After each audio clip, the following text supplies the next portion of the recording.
दोस्तों, एक सवाल पूछूं? महीने की पहली तारीख को जब मेहनत की कमाई हाथ में आती है तो मन में एक अजीब सी खुशी होती है ना?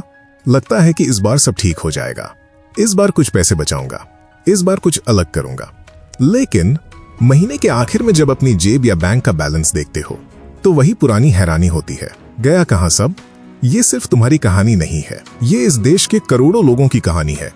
और आज मैं तुम्हें वो 7 जगहें बताऊंगा जहां तुम्हारा पैसा हर महीने चुपचाप लुट रहा है और तुम्हें पता भी नहीं चलता। आचार्य चाणक्य कहते थे कि पैसा कमाना एक कला है, लेकिन उस पैसे को बचाना जिंदगी का सबसे बड़ा युद्ध है। और इस युद्ध में ज्यादातर लोग इसलिए नहीं हारते कि उनकी कमाई कम है, वो हारते हैं क्योंकि वो गलत जगहों पर लड़ते हैं। तो आज मैं तुम्हें इजाजत दे रहा हूं, बेशरम होकर, दुनिया की परवाह किए बिना, इन 7 जगहों पर एकदम महाकंजूस बन जाने की। अगर लोग कंजूस कहें तो हंसकर सुन लो, क्योंकि बुरे वक्त में ये दुनिया सिर्फ ताने मारती है, लेकिन तुम्हारी जेब में रखा हुआ पैसा वही तुम्हें बचाता है। तो शुरू करते हैं। पहली जगह है दिखावे और झूठे रुतबे की दौड़। दोस्तों, मैं तुम्हें एक ऐसे इंसान की कहानी सुनाता हूं जो शायद तुम्हारे आसपास ही रहता है। मान लो उसका नाम राहुल है, जो दिन रात मेहनत करके महीने के कुछ हजार रुपए कमाता है। एक दिन उसके किसी दोस्त या रिश्तेदार ने एक नया महंगा फोन निकाला। बस उसी रात राहुल ने अपनी हैसियत से बाहर जाकर किश्तों पर 1 लाख का फोन ले लिया। क्यों? क्योंकि उसे वो फोन चाहिए था? नहीं। क्योंकि उसके पुराने फोन में कोई दिक्कत थी? नहीं। बस इसलिए कि अगले दिन वो भी समाज में अपना रुतबा दिखा सके। अब राहुल हर महीने उस फोन की किश्त भर रहा है, उस फोन के लिए जो उसका दोस्त अब भूल भी चुका है। चाणक्य कहते थे, दूसरों की नजरों में बड़ा दिखने के लिए अपनी जेब खाली करना दुनिया की सबसे बड़ी बेवकूफी है। सोचो जरा, जिन लोगों को खुश करने के लिए या जिन्हें जलाने के लिए तुम ये सब खर्च कर रहे हो, क्या वो लोग सच में तुम्हारी परवाह करते हैं? वो कल सुबह उठेंगे और तुम्हारा महंगा फोन या तुम्हारे ब्रांडेड कपड़े उनके लिए कोई मायने नहीं रखते। एक बात याद रखो, प्यास बुझाने के लिए सादा पानी भी काफी होता है। जो इंसान पानी पीने के लिए सोने का गिलास खरीदता है, वो अपनी प्यास नहीं, अपना घमंड बुझा रहा होता है। तुम्हारी असली हैसियत महंगे कपड़ों या फोन से नहीं, बल्कि बुरे वक्त में टिके रहने की ताकत से तय होती है। इसलिए दिखावे के नाम पर 1 रुपया भी खर्च करने से पहले वहां महाकंजूस बन जाओ। दूसरी जगह है मुफ्तखोर दोस्तों की महफिल। दोस्तों, तुम्हारी जिंदगी में कुछ ऐसे लोग जरूर होंगे जिन्हें सिर्फ तब तुम्हारी याद आती है जब पार्टी करनी हो, जब बाहर खाना खाना हो या जब कहीं घूमने जाना हो। और जब 4 लोग साथ बैठते हैं तो कुछ लोगों को अचानक बड़े भाई बनने का शौक चढ़ जाता है। वो जोश में आकर सबका बिल खुद भर देते हैं। उन्हें लगता है, यार लोग मेरी इज्जत करेंगे, लोग कहेंगे कि यार कितना दिलदार है। लेकिन सच क्या है? चाणक्य कहते थे, जो दोस्त तुम्हारे पैसे से दावत उड़ाते हैं वो तुम्हारा बुरा वक्त आते ही सबसे पहले गायब हो जाएंगे। और मैं तुम्हें एक छोटा सा टेस्ट बताता हूं। अगली बार जब बिल आए तो चुप रह जाओ, जेब मत निकालो, बस देखो कि कौन बिल उठाता है। उस दिन पता चलेगा कि कौन असली दोस्त है और कौन सिर्फ खाने का साथी। जिस तरह मीठा पानी पीने वाली जोंक चुपचाप इंसान का खून चूसती है और दर्द तब तक नहीं होता जब तक बहुत देर न हो जाए। तुम्हारे पैसे पर पलने वाले ऐसे दोस्त उसी जोंक की तरह तुम्हारा भविष्य चूस रहे हैं। इन लोगों के सामने अपनी जेब पर ताला लगा लो और एकदम महाकंजूस बन जाओ। और ये सिर्फ दोस्तों की बात नहीं है। अगला पॉइंट सुनोगे तो शायद चौंक जाओगे, क्योंकि यहां हम खुद अपने हाथों से अपना सबसे बड़ा नुकसान करते हैं। तीसरी जगह है भावनाओं में बहकर अंधा उधार देना। दोस्तों, मैं तुम्हें एक सच्ची सी लगने वाली कहानी सुनाता हूं। सुरेश और विकास दोनों बचपन के दोस्त थे, साथ खेले, साथ पढ़े, साथ बड़े हुए। एक दिन विकास आया, आंखों में आंसू थे, हाथ जोड़कर बोला, यार बहुत मुसीबत में हूं, घर की किश्त अटकी है, बच्चे का इलाज है, बस कुछ पैसों की जरूरत है, तू ही मेरा एकमात्र सहारा है। सुरेश का दिल पिघल गया। उसने अपनी खून पसीने की जमा पूंजी में से उसे पैसे दे दिए। 1 महीना गया, 2 महीने गए, 3 महीने गए। सुरेश ने फोन किया, विकास ने उठाया नहीं। मैसेज किया, जवाब नहीं आया। सुरेश उसके घर गया। विकास घर पर था, लेकिन नौकर ने कहा, साहब घर पे नहीं है। उस दिन सुरेश को समझ आया, उसने सिर्फ अपने पैसे नहीं गंवाए थे, उसने एक पक्का दोस्त गंवाया था, और अपने पैसे अलग से। दोस्तों, ये कहानी तुमने सुनी है, या शायद तुमने खुद जी है। चाणक्य कहते थे, अगर पैसे के साथ साथ रिश्ता भी बचाना है तो उधार देने के मामले में पत्थर दिल बन जाओ। और यहां एक बात साफ कर दूं, पत्थर दिल होने का मतलब बेरहम होना नहीं है। पत्थर दिल होने का मतलब है समझदार होना। एक प्रैक्टिकल नियम याद रखो, जितना दो उतना ही दो जितना तुम भूल सको। उधार मत समझो, मदद समझो। अगर वापस मिले तो अच्छा, नहीं मिले तो रिश्ता तो बचा। और एक बात और, अगर कोई सच में जरूरतमंद है और तुम मदद करना चाहते हो तो वो करो, लेकिन उतना ही करो जितना तुम्हारी जेब झेल सके। अपनी नाव के फट्टे निकालकर दूसरे को मत दो, क्योंकि अगर तुम किसी को समंदर पार कराने के लिए अपनी नाव के ही फट्टे निकालकर दे दो तो वो तो पार हो जाएगा, लेकिन तुम खुद उसी समंदर में डूब जाओगे। इसलिए उधार देने में महाकंजूस बन जाओ। चौथी जगह है सिर्फ ब्रांड के नाम के पीछे भागना। दोस्तों, एक बात बताओ, मान लो 2 जोड़े जूते हैं, एक साधारण सा 500 रुपए का और दूसरा 5000 का। दोनों एक जैसे मजबूत हैं, दोनों एक जैसे आरामदायक हैं। फर्क सिर्फ एक है कि महंगे वाले पर एक बड़े ब्रांड का नाम छपा है। अब सवाल यह है, क्या वो नाम तुम्हें तेज दौड़ना सिखाएगा? तो फिर सिर्फ उस ठप्पे के लिए 4500 रुपए एक्स्ट्रा क्यों? दोस्तों, सच बताऊं, दुनिया के सबसे अमीर और कामयाब लोगों को देखो, वो आज भी उसी साधारण घर में रहते हैं जो उन्होंने सालों पहले खरीदा था। वो सस्ती गाड़ी चलाते हैं और एकदम साधारण कपड़े पहनते हैं, और उनसे कम कमाने वाले लोग लाखों की गाड़ी और महंगे कपड़ों पर किश्तें भर रहे हैं, सिर्फ दुनिया को ये दिखाने के लिए कि वो कामयाब हैं। अमीर लोग चीजें खरीदते हैं अपनी सहूलियत के लिए, लेकिन एक आम इंसान कर्ज में डूबकर सिर्फ एक टैग दिखाने के लिए चीजें खरीदता है। चाणक्य कहते थे, असली समझदारी चीज की वैल्यू में है, उसकी कीमत में नहीं। दौड़ने के लिए पैरों में मजबूत जूते चाहिए। जूते पर छपा हुआ कोई महंगा नाम तुम्हें दौड़ना नहीं सिखा सकता। ब्रांड के टैग के पीछे भागने में महाकंजूस बन जाओ। दोस्तों, अब तक हमने बाहरी दुश्मनों की बात की, दिखावा, दोस्त, उधार और ब्रांड। लेकिन अगले 3 पॉइंट में हम उन दुश्मनों की बात करेंगे जो तुम्हारे अपने अंदर बैठे हैं, और यही दुश्मन सबसे ज्यादा खतरनाक है। ध्यान से सुनना। 5वीं जगह है सेल और छूट के लालच का जाल।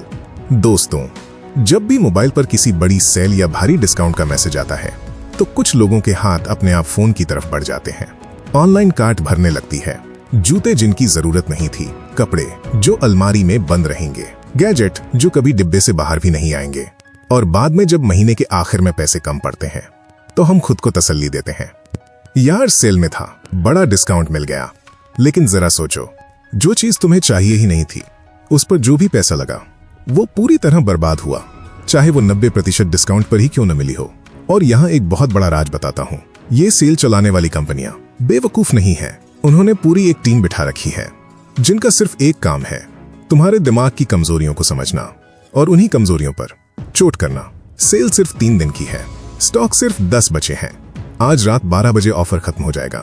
ये सब तुम्हारे मन में सिर्फ एक डर पैदा करने के लिए है। ये डर कहता है, अगर अभी नहीं लिया तो मौका हाथ से निकल जाएगा, और तुम उसी डर में वो चीज खरीद लेते हो जो असल में तुम्हें चाहिए भी नहीं थी।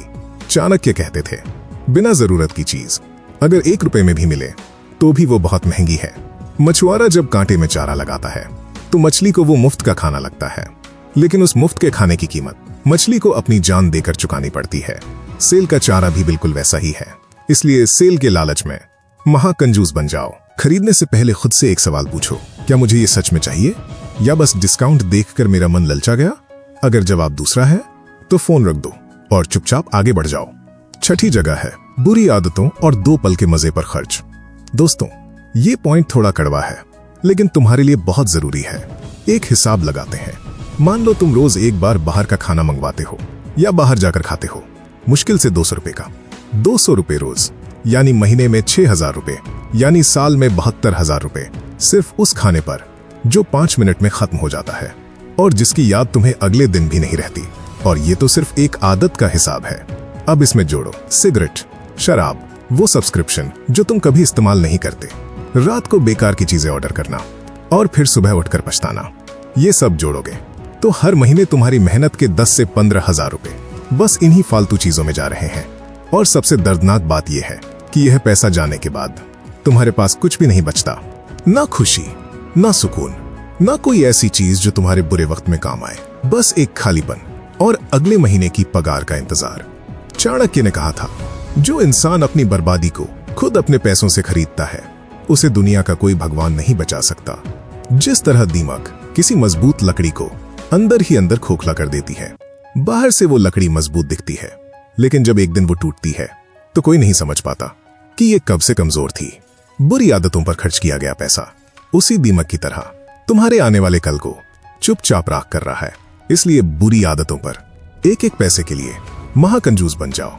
आज एक काम करो, एक कागज निकालो और लिखो वो सब चीजें जिन पर तुम हर महीने खर्च करते हो, जो तुम्हें कोई खुशी नहीं देती, बस तुम्हारी आदत बन गई है। उन आदतों को एक एक करके तोड़ना शुरू करो। यही असली महाकंजूसी है। और अब 7वीं जगह, ये सबसे जरूरी है, इसे बहुत ध्यान से सुनना। पहले खर्च करना और जो बचे उसे बचाना। दोस्तों, आजकल 90% लोग यही करते हैं। महीने की शुरुआत में सोचते हैं, इस बार पक्का कुछ पैसे बचाऊंगा, फिर खर्चे शुरू होते हैं, कुछ जरूरी, कुछ गैर जरूरी, थोड़े थोड़े करके, और महीने के आखिर में बचाने के लिए कुछ बचता ही नहीं है। और हम खुद से कहते हैं, कोई बात नहीं, अगले महीने पक्का बचाऊंगा। ये चक्कर सालों तक ऐसे ही चलता रहता है। दोस्तों, मैं तुम्हें एक ऐसे इंसान की असली कहानी सुनाता हूं जिसे तुम अपने आसपास आसानी से देख सकते हो। मान लो उसका नाम रमेश है। 45 साल का एक आदमी, पूरी जिंदगी मेहनत की, काम किया, अच्छी कमाई भी की, बच्चों को पढ़ाया, घर चलाया, लेकिन एक दिन अचानक उसका काम बंद हो गया।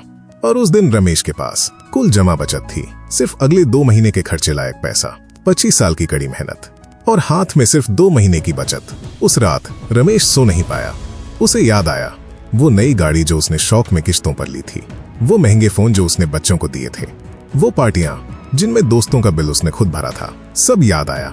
और साथ में ये भी याद आया कि वो हर महीने सोचता था, इस बार बचाऊंगा, लेकिन कभी बचाया नहीं। दोस्तों, रमेश की उम्र 45 है और हमारे देश में करोड़ों लोग बिल्कुल रमेश की तरह जी रहे हैं। तुम्हें रमेश नहीं बनना है। चाणक्य का नियम था, कमाई का एक हिस्सा सबसे पहले छुपा दो और जो बचे उसी में अपना घर चलाओ। यही आज की भाषा में है, पहले खुद को दो। एक प्रैक्टिकल फॉर्मूला बताता हूं, जिस दिन तुम्हारी कमाई तुम्हारे हाथ में आए, उसी दिन उसका 20% हिस्सा अलग कर दो। बस बाकी बचे हुए 80% में जीना सीखो। और ये मत सोचो कि 80% में घर कैसे चलेगा। जरा सोचो, जब तुम्हारी कमाई कम थी तब भी तो हम उसी में गुजारा कर लेते थे ना, तो 80% में भी आराम से होगा। बस शुरुआत करनी है। शुरुआत में थोड़ी तकलीफ होगी, लेकिन 6 महीने बाद जब वो जमा किया हुआ पैसा देखोगे तो जिंदगी में पहली बार एक ऐसा सुकून मिलेगा जो किसी शॉपिंग या दिखावे से नहीं मिलता। वो सुकून जो अंदर से कहता है, मेरे पास कुछ है, अगर कल कोई मुसीबत आ भी जाए तो मैं डूबूंगा नहीं। बिना छत का घर बनाते समय बहुत पैसे बच जाते हैं, लेकिन जब बरसात आती है तो वो बिना छत वाला घर पूरी तरह डूब जाता है। बिना बचत की जिंदगी उसी बिना छत वाले घर की तरह है। और एक बात हमेशा याद रखना, पैसा तुम्हारा दोस्त नहीं है, ये पानी की तरह है। इसे जहां जगह दोगे ये वहीं बह जाएगा। महाकंजूस वो नहीं जो खर्च नहीं करता, महाकंजूस वो है जो सोच समझकर खर्च करता है। तो दोस्तों, आज हमने बात की 7 उन जगहों की जहां तुम्हारा पैसा चुपचाप लुट रहा था। दिखावा, मुफ्तखोर दोस्त, अंधा उधार, ब्रांड का जाल, सेल का लालच, बुरी आदतें और पहले खर्च फिर बचत का चक्कर। इन 7 जगहों पर आज से ही महाकंजूस बन जाओ। चाणक्य कहते थे, जो इंसान अपने धन की रक्षा करना जानता है वही जीवन के असली युद्ध में जीतता है। आज से तुम्हारा ये युद्ध शुरू होता है और पहला कदम है अपने पैसे को खुद से ज्यादा इज्जत देना। अगर ये वीडियो तुम्हारे काम आया तो एक छोटा सा काम करो, इसे अपने उस दोस्त को जरूर भेजो जो हर बार पार्टी का बिल खुद भरता है। उसे आज यह सुनने की बहुत जरूरत है। आज से लोगों की नजरों में अमीर दिखना बंद करो और असल में अमीर बनना शुरू करो। कमेंट में पूरी ताकत से लिखो, मैं अपने पैसों की रक्षा खुद करूंगा। और कमेंट में पूरी ईमानदारी से बताओ, इन 7 में से कौन सी जगह पर तुम सबसे ज्यादा पैसा गंवाते थे। अगर आप चाणक्य नीति के उन गहरे राज को जानना चाहते हैं जो इंसान का असली चेहरा दिखा देते हैं, तो आपकी स्क्रीन पर जो प्लेलिस्ट आ रही है उस पर अभी क्लिक करें। आइए, मैं आपसे वहीं मिलता हूं जिंदगी के एक और कड़वे सच के साथ। जय हिंद, जय भारत।